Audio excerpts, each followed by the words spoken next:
आप खड़े होके पूछो। देखो यहाँ यदि ये खड़े होके पूछने की हैबिट डाल लोगे तब तो हेजिटेशन निकल जाएगी। शरीर में स्वस्थ नहीं, मैं नींद को धत्ता बताते वापस हो जाऊंगा, नींद चकमा दूंगा। मैं एक्जैक्टली बताता हूँ, जिस दिन पता चल गया ना कि आगे वाली बेंच पे सिलेक्शन है, जो पीछे वाले भाइयों ने स्वागत किया ना, मैंने तो भ्रष्टाचार के खिलाफ बोला है, या तो सबको दिखाएगी कि देख के भ्रष्टाचार के खिलाफ बोलता है यह इंसान, क्या भ्रष्टाचार को रोक देगा यह व्यक्ति? क्यों बनेगा फिर कोई आरएस जब नहीं होगा भ्रष्टाचार? इसीलिए तो आए थे हम इस सेवा के अंदर। है? क्यों आए तुम आरएस में? आरएस क्यों बनना चाहते हो तुम? ज्यादातर तुम कहते हो सर पता ही नहीं सर, हमने 12th की थी, घर वालों उनका पढ़ाई कर ले, हमने कहा कहां कर ले, उनका स्प्रिंग बोर्ड चला था, हम स्प्रिंग बोर्ड आ गए। इसे तरह हमें कुछ भी बता, अब जो बनेंगे नहीं बनेंगे अल्लाह जाने, अल्लाह का काम जाने, हमें कोई लेना देना। ऐसे सोच के आते हो तुम? तो अखबार पढ़ना शुरू किया कि नहीं किया तुमने? किया? तो कल का जो दैनिक भास्कर, वो कल का जो संडे वाला पेपर आता है कितने लोगों ने पढ़ा? संडे को रंगीन पेपर आता अलग से,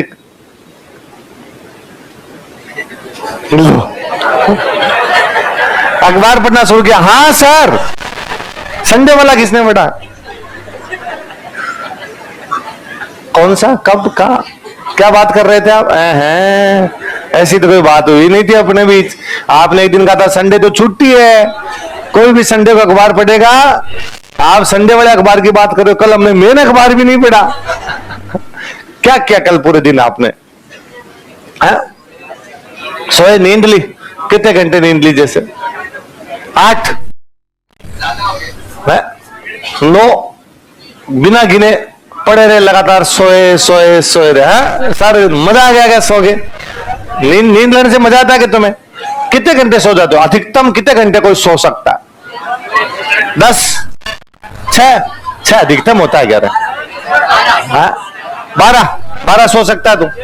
अच्छा, और 12 से अधिक कितने सो सकता है? 13 घंटे सो रहा। कल कितना सोया था? कल 5 घंटे सोए। क्यों? किसने बुलाया था तेरे को? संडे कहीं जाना था तेरे को? है? पक्का भाई आया था, ये तो नहीं है कोई? मामला संडे था और भाई 5 घंटे ही सोया है, बाहर भी चला गया था। कहां गया था बता दे। चलो, और बाकी कल लोग 12 घंटे से अधिक सोए थे आप में से? कल कितने घंटे सोए तुम पीछे? लास्ट 16। पढ़ा ही रहा है सारे दिन, यूं पढ़ा और रखा है क्या? खाता पीता सो जाता है, खाता पीता सो जाता है। फाड़ दे, फाड़ के फेंक। चिट्ठियां नहीं भेजनी है ना किसी को भी क्लास में। मैं कभी ऐसा हुआ है, कितने 10 दिन हो गए अपने क्लास होते हुए? 15 दिन ही हो गए, 10-15 दिन। क्या कभी ऐसा हुआ कि आपने मेरे से सवाल पूछा, मैंने जवाब नहीं दिया? क्या कभी ऐसा हुआ? क्या मैंने एक बार भी क्लास में आपको मना किया कि आपको सवाल नहीं पूछना है? क्या मैं आपको क्लास से बाहर निकाल देता हूं सवाल पूछने पे? तो जागो ग्राहक, आप जब सामने बैठे तो सवाल भी सामने पूछो। क्या यूं गांव की लुगाइयों की तरह धीरे धीरे बातें की जाए, एकदम आमने सामने खुले आम। और ऐसा क्या सवाल पूछ लोगे? कोई वल्गर सवाल थोड़ी तुम्हारा, कोई गलत सवाल थोड़ी पूछते हो। तो ऐसा थोड़ी पूछ लोगे मेरे से कोई गलत सवाल के भ्रष्टाचार करने के तरीके बताओ। और आपको सर मैं करना चाहता हूं लेकिन बताना नहीं चाहता, अब आप तरीके ऐसा नहीं है ना। आप क्या पूछ लोगे? बिजोलिया में क्या हुआ था, ये सवाल है, उसका उत्तर बताओ। सर आंसर कैसे लगे, ये तो पूछोगे। क्लास में खड़े होके पूछो। देखो यहाँ यदि ये खड़े होके पूछने की हैबिट डाल लोगे तब तो हेजिटेशन निकल जाएगी, वरना पूरी जिंदगी रहेगी, है ना। आप लोगों में 12th तक ये हेजिटेशन निकली नहीं। होना तो ये चाहिए, स्कूलों में ये हेजिटेशन निकल जानी चाहिए कि क्लास में खड़े होने वाले, क्योंकि स्कूल में कम बच्चे होते हैं, 30-40 बच्चे होते हैं, अपने अपने साथ वाले ही होते हैं। वहां टीचर कुछ कह भी दे तो बुरा वगैरह लगता नहीं है। तो वहां पे हो जाना चाहिए कि अपने आप क्लास में खड़े हो सके, क्वेश्चन पूछ सके, मास्टर से क्रॉस क्वेश्चन कर सके, सारी चीजें होनी चाहिए। वो नहीं हो पाई, किसी भी कारण से नहीं हो पाई हो, इसलिए आपका व्यक्तित्व, आपकी पर्सनैलिटी बड़ी दबी दबी रहती है। इसलिए 4 लोग कहीं और, वहां पर आपके मन में अच्छी बात आती भी, आपको पता भी हो तो भी हम बोल नहीं पाते। 4 लोगों के बीच में कोई सवाल पूछना भी होता है, हम पूछ नहीं पाते। अब कोशिश कर लो, एक दिन तो कोशिश करनी है, अब कोशिश कर ली जाए, वरना पूरी जिंदगी बाद में वो चीज बनी रहती है। बाद में बच्चे को यह कहते हैं, ये सर इंटरव्यू के अंदर हम बोल नहीं पाते। जब तू यहां क्लास में नहीं बोल पा रहा था तो वहां तो कैसे बोलेगा? इसलिए चिट्ठियां तो भेजनी है ही नहीं। दूसरा, यदि कोई कॉमन सेंस लगाए तो एक चिट्ठी किसी बंदे ने वहां से बेचनी शुरू की, तो बेचने का तरीका क्या था? आपने अगले रो में देता है, तो आपने 10 लाइनों की पढ़ाई खराब की। वो 10 बच्चे जिनके हाथ से, फिर मनुष्य स्वभाव ऐसा है कि हर व्यक्ति जिसके हाथ में चिट्ठी आती है खोल के देखता है कि क्या है इसके अंदर। 1-1.5 मिनट के लिए तो उसका गड़बड़ाता है पूरा दिमाग, जो क्लास में चल रहा है वो होता है। कोई व्यक्ति ऐसे कैसे कर सकता है कि खुद के फायदे के लिए 10 लोगों की पढ़ाई डिस्टर्ब कर दे? और यदि ऐसा करता है, इसका मतलब कॉमन सेंस ही गायब हो गया। फिर तो इस तैयारी की बेसिक नीड ही है कि भाई कम से कम इतना तो कॉमन सेंस होना ही चाहिए, वो ही गायब कर दिया। इसलिए आप दोनों तरीके से गलत हो। आप बाकी लोगों की पढ़ाई खराब करो तो इसलिए भी गलत हो, आप में खुद के अंदर पर्सनालिटी का डेवलपमेंट नहीं हो रहा इसलिए। पहले हम मानते ही थे कि ये जो तैयारी है, आरएस की तैयारी है, ये सिलेक्शन तो है, नौकरी तो है, ये पर्सनालिटी डेवलपमेंट कोर्स है। इस तैयारी को जब कोई करता है तो कितनी सारी चीजें सीखता है, कितनी अलग अलग एंगल से चीजें सीखता है, वो कितने अलग अलग सब्जेक्ट पढ़ता है, कितना वर्सेटाइल बंदा होता है, बोलना, लिखना, पढ़ना, समझना, सुनना, कितनी सारी चीजें। बाकी जो एग्जाम होते हैं लीनियर एग्जाम है, एक सब्जेक्ट पढ़ोगे या 4 सब्जेक्ट पढ़ोगे, एक एबीसीडी का एग्जाम दोगे, नौकरी। एक कोई फिर कोई नया सिलेबस पढ़ोगे, एबीसीडी का एग्जाम दोगे, नौकरी। अपने वाले में नहीं है। अपने वाले में एबीसीडी पास किया तो मेंस, मेंस पास किया तो इंटरव्यू। मतलब तू पढ़ भी, तू लिख भी, तू बोल भी, तीनों चीजें। फिर कोई स्टूडेंट आगे कहता है कि सर आप फाउंडेशन बैच में प्री और मेंस की तैयारी करवाते हो, इंटरव्यू की नहीं करवाते? हम तो करवाते हैं भाई रे, पर लोगों को चिट्ठियां लिखने में मजे आते हैं, लोगों को इंटरव्यू की तैयारी करनी होती। क्या है इंटरव्यू की तैयारी? यही तो है कि हमारे बोलने के जीते से निकल जाए। सवाल तो यही पूछेगा भाई, ये है क्या कि प्री में क्वेश्चन पूछा बिजोलिया आंदोलन कौन सी रियासत में हुआ? मेवाड़। मेंस में क्वेश्चन आया मेवाड़ में होने वाले किन्हीं 3 आंदोलनों के नाम बताइए, बिजोलिया, बेगू और खालसा। बता देगा? अच्छा, अब इंटरव्यू में तो यही आएगा। इंटरव्यू ये पूछ लेगा बिजोलिया आंदोलन के महत्व बता, क्या? या वो ये पूछ लेगा बिजोलिया आंदोलन में गांधी जी का क्या रोल था, क्या तुम बता सकते हो? या वो ये पूछ लेगा बिजोलिया आंदोलन में अखबार कई निकले थे, मुझे कोई 4 अखबारों के नाम बता दे। या वो ये पूछ लेगा गणेश संगर विद्यार्थी कौन थे, उनका राजस्थान से क्या लेना देना? ऐसे कुछ सवाल बने। ये थोड़ी है कि प्री और मेंस में तो पूछे बिजोलिया, और मैं इंटरव्यू में जाते उसने कहा चल मेरे को बता युगंडा के अंदर आजकल क्या चल रहा है, युगंडा में जो आंदोलन से करंट के पूछेगा, वो भी पूछेगा, पर ये थोड़ी अलग ही एकदम लेवल पे ले जाके सवाल पूछ लो। ये कई चीजें उधर पूछी जाएगी जो प्री मेंस में तैयारी करते हैं, पर फिर भी हमें आता हुआ भी हम जवाब नहीं दे पाते। क्लास में मैं अभी है ना, आप में से किसी बच्चे को खड़ा कर दूं कि बिजोलिया आंदोलन का महत्व बता दो, उसका रिप्लाई होगा सर मैं लिख सकता हूं, बोल नहीं सकता। तो कब बोलेगा? इसलिए जागो ग्राहक, कोई चिट्ठियां भेजनी और कम सोना है।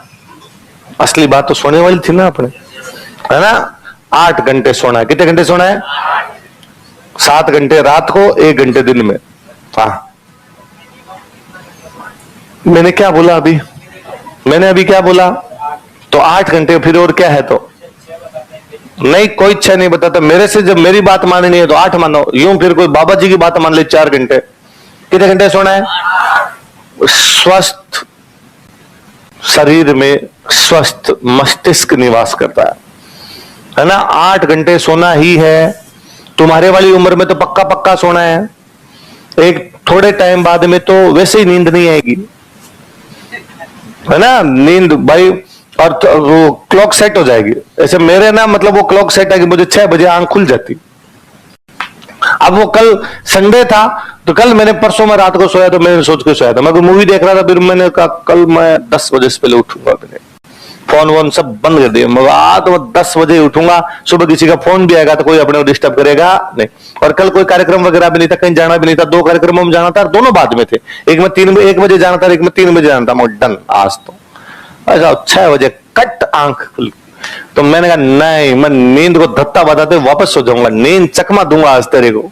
और मैं जागा, जाके पानी पी वापस सो गया। और बस नींद ही नहीं है, कई देर इधर उधर पड़ा रहा। फिर वो फाइनली उठ जाते हैं तो 6:28 पे तो उठ ही गया। और 28 मिनट भी नींद आई नहीं, क्योंकि अब बुढ़ापा आ गया हो ना। और बुढ़ापे में नींद आती, तुम अभी टाबर हो। कितनी एज होगी तुम्हारी? 20, 18, 19 ऐसी एज है। कितने लोग हैं जो 2008 में पैदा हुए? 2008 में पैदा हुए कितने लोग हैं? ये देखो, हे भगवान। 2007 वाले, 2006, 2005, 2009 है ये रहा। अरे है मैं जानता हूं आजकल जो जेन जी आने शुरू हुए हैं आजकल, तो 2009, तो तेरी उम्र कितनी हो गई? 16 साल 8 महीने। मेरी होगी 36, तो तेरे से कितना ज्यादा हूं मैं? डबल से भी ज्यादा हो गया। ऐसा डबल तो 32 ही होता है ना। तो मेरे तो बुढ़ापा आ गया, तो मेरे तो नींद कम आई वो समझ में आती है, लेकिन तुम कितना सोओगे? हाँ 10-12 घंटे सो जाता है? आती है, इस उम्र में आती है यार, इसमें क्या हंसने की बात है। मैं तो खुद पढ़ा रहता था 12th के बाद में, सोते थे खूब सारा, सोया करते थे। और सोया करो, वरना क्या होगा, थोड़े दिन में नींद कम आने से पेट खराब होगा, है ना। चीजें, कई सारी चीजें जुड़ी होती है। नींद कम आएगी, पेट खराब होगा। नींद कम आएगी, आपको स्ट्रेस रहेगा, किस बात का आपको भी नहीं समझ आएगा। आप लगे मेरे स्ट्रेस है, और नींद कम आएगी, चीजें कम याद होगी। नींद लेनी भरपूर, एक 7 घंटे की रात को नींद होनी ही चाहिए। 1 घंटे दिन में, 1 घंटे तो पूरा नहीं, थोड़ा सा कम, 40-45 मिनट की एक पावर नहीं पड़नी चाहिए। हालांकि तुम क्या करते हो, दिन में तो पढ़ते हो 4-5 घंटे। ये 11 बजे यहां से जाते हो, 1-1:30 बजे रोटी खाते हो, बाद में 7 बजे कोई उठाता है या उड़ जा रहा है, अंधेरा हो गया बाहर। नहीं, दिन में केवल कितना सोना है अधिकतम? रात को कितने? 11 से 6, 11 बजे से लेके 6 बजे तक। गलत बात है, तो 6 बजे कोचिंग आ जाते, गलत बात ये है ना। ये तुम लोगों के जो आगे बैठते, तुम्हारी ये फालतू की पंचायती है। आगे बैठने से सिलेक्शन होते हैं। यदि आगे बैठने से सिलेक्शन होते हो तो हम कोचिंग वाले इतने तेज हैं, आगे की सीट की फीस ज्यादा कर देंगे। मैं एग्जैक्टली बताता हूं, जिस दिन पता चल गया ना कि आगे वाली बेंच पे सिलेक्शन होता, जो पीछे वाले भाइयों ने स्वागत किया ना, एकदम। मैं मेरी पूरी जिंदगी में पीछे बैठा, और मुझे लगता है पीछे बैठने ज्यादा समझ आती है चीजें। आराम से पूरी क्लास दिख रही होती है, आगे आगे बैठ गई हूं, देखते हो बोर्डियों पर टंगे रहते हो। सिनेमा हॉल होता है ना, सिनेमा हॉल, तो सिनेमा हॉल में अब तो क्या सब में टिकटें बराबर कर दी। मुझे याद है, हम एक बड़े छोटे से कस्बे में थे, तो मैं 8th क्लास में हॉस्टल में पढ़ता था, तो हम दीवार कूद के और मूवी देखने के लिए जाया करते। सप्ताह में 2 मूवी पक्की थी, 8वीं क्लास में। तो दीवार कूद के मूवी देखने जाते, तो 4 टिकटें होती, 10, 12, 15, 20। स्टूडेंट लाइफ में रुपए होते हैं, हम 10 वाली लेते, तो 10 वाली मुझे ऐसे देखना पड़ता, तो पर्दे के एकदम आगे बिठा देते हो ऐसे। तो कभी कभार मान लो 12 वाले लेते तो थोड़ा ठीक बैठते, 15 वाले लेते तो थोड़ा ठीक बैठते, 20 वाली में तुम्हें मजा आता, अरे यार एकदम सही सही दिख रहा है। फिर एक दिन वार्डन साहब ने हमें पकड़ लिया, पता चला कि रात को वो आगे होंगे चेक कर रहे हैं। वार्डन साहब आगे रहते थे, पीछे रहते थे। रात को 9, 9:30 बजे का शो हुआ करता, तब तक सो जाते हैं गांव के अंदर, जा छोटे कस्बों में ही सो जाते लोग। तो भाई 9 बजे सो गए, तो अपने धीरे से कूदे दौड़ के चले गए सिनेमा हॉल। तो और आगे कोई तो आगे देखा, कितने लोग आए भाई? 3 लोग आए भाई। कहां चले गए? पता नहीं कहां चले। दूसरे दिन में बोला कहां गए, तो झूठ बोलेंगे तो मतलब नहीं था। क्या कहते, रात को क्रिकेट खेलने गए थे, ये तो कह नहीं सकते ना। तो हमें मूवी देखने गए थे सर। तो उनके इधर फटकार, क्या तरीका है, मूवी देखने के लिए जाते हो? कितनी बार गए थे आपसे पहले? रेगुलर ही जाते हैं। 7 दिन में 2 बार जाते हैं। 3 दिन एक मूवी चलती थी उस छोटे कस्बे में, तो 7 दिन में 2 बार जाते। मास्टर में इस बार ना चले गए तो देख लेना, मुझे लेके जाओगे? तो फिर वार्डन साहब भी हमारे साथ ही जाते। वार्डन साहब ने कहा बहुत अच्छी चीज है, तुम भी देखा करो। फिर उन्होंने हमें कहा कि 10 रुपए वाली टिकट नहीं ले। क्यों? तो सबसे आगे बैठते तो आंखें खराब हो जाएगी, थोड़ा पीछे बैठा करो, और थोड़ा पीछे बैठ के और देखा करो। तो सर इतने तो हमारे पास रुपए नहीं होते। वार्डन साहब बड़े भले थे, उन्होंने कहा भले मूवी एक कम देख लो, 7 दिन में 2 देखने की आवश्यकता नहीं, 7 दिन में 1 देख लो। और तुम्हें लगता है 2 ज्यादा अच्छी है तो कितने 2-2 रुपए एक्स्ट्रा लगेंगे, 12 वाले ले लो, 10 की अपेक्षा 15 वाले ले लो, 5-5 रुपए मेरे से ले जाना, पर पीछे बैठ के देखना। हमें लगा यार बात एकदम सही है। उसके बाद क्लास में तो हम पहले पीछे बैठा करते थे, सिनेमा हॉल में भी क्या बैठना शुरू किया। इसलिए तो तुम लोग आगे वाले जो है ना, जो 4 बजे खड़े हो जाते हो, 5 बजे नहा के बैठ जाते हो, 6 बजे यहां पे आके बैठ जाते हो, आगे जाके बैठूंगा, क्या मिलता है इसमें? हाँ, तो सब के सब पीछे बैठा करो। और मैं बताऊं तो एक हमारे एक बेच था B3, इस बार उसमें खूब सिलेक्शन है, भयंकर सिलेक्शन है उस बेच में। B वाली सीरीज की खूब, RS के सिलेक्शन खूब है। कोरोना से ठीक पहले का बेच था, उधर एक क्लासरूम था, वहां लगता था। तो कोरोना जब नया नया लगा ना, तो सरकार ने कहा कि सारे लोग एक साथ नहीं बैठ सकते, भीड़ हो जाएगी, कोरोना फैल जाएगा। तो गवर्नमेंट ने बीच में थोड़े दिन के लिए निकाला था कि स्कूल और कॉलेजों में 50% लोग आ सकते हैं। कितने आ सकते हैं? मतलब एक क्लास में 100 बच्चे हैं तो 50 आज 50 कल, फिर 50 अगले दिन, 50 अगले दिन, ऐसे करके आओ। 50% अटेंडेंस होनी चाहिए। तो दिलीप सर ने मुझे भेजा कि एक वो जो अपना बैच है उस बैच में जाके और तुम बच्चों को समझा क्या कि 50% कल आएंगे, 50% अगले दिन आएंगे और अपने सेम पढ़ाएंगे। और शुरुआत में ये लगा था कि 10-15 दिन कोरोना वाले तड़ातड़ी खत्म हो जाएगी, फिर वैसे वैसे बैच लगा लेंगे, कोई बात। अपने क्या होता था साल भर कोचिंग खुलेगी नहीं, पहले दिए ना 10-12 दिन में खत्म हो जाएगा। मैं गया यार, मैंने जाकर देखो सारे तुम एक साथ आओगे तब तो पूरी कोचिंग ही बंद हो जाएगी, आधे आधे आओगे तो कोचिंग तो चल जाएगी कम से कम। तो आ तो जाओ, एक दिन आधे आ जाओ, एक दिन आधे आ जाओ। बच्चों ने कहा सर डन, बताओ कौन कल आए कौन परसों आए आप तो बता दो। तो मैं भाई आधे आधे करने के दो तरीके हैं। एक तो आप 500 लोग हो, मेरे पास लिस्ट है 101 से लेके 250 इनरोलमेंट नंबर तक तो कल आ जाओ और 251 से लेके 500 तक परसों आ जाओ। पर मैं ऐसा नहीं करूंगा क्योंकि आप बच्चे अलग अलग तरीके से बैठने लग जाते हो, अपनी अपनी जोड़ियां बन जाती है सबकी, और मैं किसी भी जोड़ी को जुदा करना मेरी चक्कर में कोई गड़बड़ा जाए, एक के रोल नंबर 57 है, एक के रोल नंबर 453 है, फिर वो अलग अलग हो जाए ना, तुम साथ आ सकते हो। तो मैं ये कहूंगा जो जहां बैठते वो कर ले। तो ये गए भाई स्क्रीन है, स्क्रीन के पीछे वाले तो आ जाएंगे परसों और स्क्रीन के आगे वाले आ जाएंगे कल। आधा आधा कर लिया क्लासरूम, आधे क्लासरूम कल आ जाओ और आधा क्लासरूम परसों आ जाओ। तो पीछे वालों ने हल्ला मचा दिया, तो ये क्या तरीका है, हम कल आएंगे, हमें कल क्यों नहीं बुला रहे, कल हमारी छुट्टी किस बात की। आगे वालों को तो ये आएंगे परसों, हम आएंगे कल। मैंने आगे वालों को कन्विंस किया, अगर तुम्हारी कल की छुट्टी मान लो तुम परसों आ जाओ, ये कल आ जाएंगे और मैं तो सेम पढ़ाऊंगा, कल इनको ये पढ़ाऊंगा परसों आपको ये पढ़ाऊंगा। आगे वालों का सर डन। अगले दिन पहली क्लास मेरी, मैं गया तो आगे वाली पूरी क्लास खाली, पीछे पीछे बच्चे बैठे। तो मैंने कहा ये क्या है, उन्होंने कहा सर पीछे वाले हम। अरे तो पीछे वाले तो तब होते हो जब आगे कोई बैठता नहीं है, आज तो आगे जो। उन्होंने कहा नहीं सर, सीट होती है, अपनी सीट से मजा आता है सर, आगे हमसे तो आज बैठा जाए। मैंने कहा यार मैं जब आगे की सीट पर जो बच्चे बैठे होते हैं उनकी कॉपी देखता रहता हूं कि लाइन कंप्लीट हुई कि नहीं हुई। मुझे क्या पता कि मैं जो लाइन बोल रहा हूं बच्चों ने लिख ली, आगे वाले बच्चों को मैं देखता हूं 7-8 बच्चों ने लिख ली, इसका मतलब पूरी क्लास ने लिख ली। और अब यदि एक आधे बच्चे की रह भी गई तो वो क्लास में खड़ा होकर पूछ लेगा सर रिपीट करो, मैं कर दूंगा। वरना मैं ये मानता हूं कि हिंदी वालों ने लिख लिया, इंग्लिश वालों ने लिख लिया, 2-3 अलग अलग लिख लिया, पूरी क्लास ने लिख लिया। तो अब मैं किसकी कॉपी देखूंगा। तो एक कोई स्टूडेंट हो गए तो सर आप यहां आके खड़े हो जाओ, देखते रहो। अरे तो मैं क्या ऐसे थोड़ी होता, पहले कॉपी देखूं फिर भाग के बोर्ड पे आऊंगा लिखो, फिर भाग के जाऊं कॉपी दिखाओ, ऐसे थोड़ी होता है। फिर 2 बच्चों को कन्विंस किया मैंने, एक हिंदी और एक इंग्लिश को, तुम पहली लाइन में आगे बैठ जाओ, और 2 पहली लाइन में आगे बैठे, बाकी सारे सारे पीछे बैठे रहे। 4-5 दिन हमने वो ऑर्डर चलाया, 4-5 दिन उनमें से माइका लाल एक आगे नहीं बैठा। इसलिए यदि तुम आगे वालों को ये लगता है कि तुम यदि थोड़े से 6 बजे नहीं आओगे, 6:30 आओगे, 6:45 आओगे और पीछे वाली सीट पर तुम्हारे बैठ जाएंगे, पीछे वाले तुम्हारी सीटों की तरफ झांकते भी, पीछे वालों को लगता है हमारी सीटें जो है वही हमारी सीटें हैं, हम आगे वाली सीटों पे जाएंगे। उनका मानना है कि ऐसे गर्दन करके आज देखा जाए कल देखा जाए। उनका यह मानना है कि आगे बैठने से, बोर्ड के नजदीक बैठने से आंखें खराब हो जाती है, इसलिए हम पीछे बैठेंगे। इसलिए खाली तुम्हारी फफूंद है, तुम्हारी पंचायती है सबसे। ये तो 4:30 बजे आके बैठ जाओ ना यहाँ पे, बोर्ड के ऊपर ही टंग जा करो, आगे चिपक जा करो, बोर्ड ले मुझे अंदर घुसा ले खुद के। क्या करते हो यार ऐसे, सच में 6 बजे आगे बैठ जाते हो। ये गेट नहीं खुलता, तू यहाँ चौकीदारी कर ले सुबह नहा लिया कर, यही आगे बैठ जाएगा, रात को यही सो जाया कर तू, जल्दी ऊपर नहीं। ये थोड़ी होता है लो मेरी तो पढ़ाई कंप्लीट हो गई। कंप्लीट क्या होता है पढ़ाई, सबसे अच्छी पढ़ाई सुबह वाली होती है।